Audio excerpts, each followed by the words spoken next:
Bonjour à tous, je suis Winnie Bakajika et bienvenue dans ce décryptage du mardi 11 mars 2025. Aujourd'hui, on va faire un décryptage par rapport à l'accord bilatéral que la République démocratique du Congo propose aux États-Unis pour sortir le pays de la crise sécuritaire qui se vit depuis plusieurs mois. Comme vous le savez, le président de la République a choisi la voie diplomatique pour sortir le pays de la crise sécuritaire qui se vit depuis plusieurs mois. Comme vous savez, la ville de Goma et de Bukavu est tombée depuis plusieurs jours entre les mains des rebelles du M23 ainsi que de leurs parrain, le Rwanda. Et nous avons appris ce matin que les rebelles avancent vers la province du Maniema et ensuite se rendent dans la province de la Tchoupo. Que le président de la République maximise ses relations diplomatiques et se tourner vers les États-Unis pour obtenir un soutien militaire. Mais cela nécessite un accord. Le président de la République a proposé un accord qui tourne exclusivement sur l'exploitation et l'importation des minerais congolais. Alors, dans ce décryptage, on va justement vous parler des clauses de ce contrat entre les États-Unis et la RDC, qui est encore une proposition, mais qui n'est pas encore signée. Alors, de quoi il s'agit? C'est dans le terme de cette proposition, les entreprises américaines obtiendront l'exclusivité d'exploitation et d'exportation des minerais congolais essentiels, dont le cobalt, le lithium, le tantal, ainsi que l'uranium.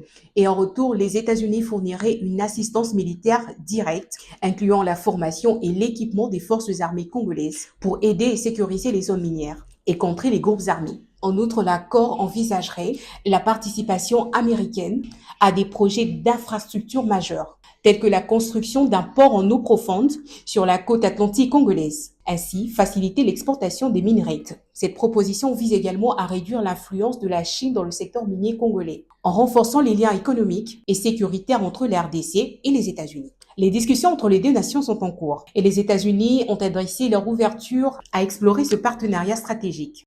Cependant, le défi subsiste pour les investisseurs étrangers en RDC, notamment la corruption et les infrastructures déficientes. Si l'accord aboutit, Kigali pourra intensifier les conflits via le M23 ou encore d'autres groupes armés. De plus, la Chine, qui domine actuellement le secteur minier en RDC, pourrait réagir face à l'entrée des États-Unis dans les mines congolaises. En conclusion, si cet accord est signé, il pourrait marquer un tournant décisif pour les RDC et toute l'Afrique centrale, en mettant fin au pillage rwandais, en réduisant l'influence chinoise et en renforçant la souveraineté économique de la RDC. Cependant, il reste à voir si Kinshasa saura gérer cette alliance à son avantage et si les États-Unis tiendront réellement leur engagement militaire envers la RDC ou si ce partenariat sera à sens unique. Voilà, c'est fini pour ce décryptage. Merci de m'avoir suivi. Je vous retrouve la semaine prochaine avec un nouveau dossier.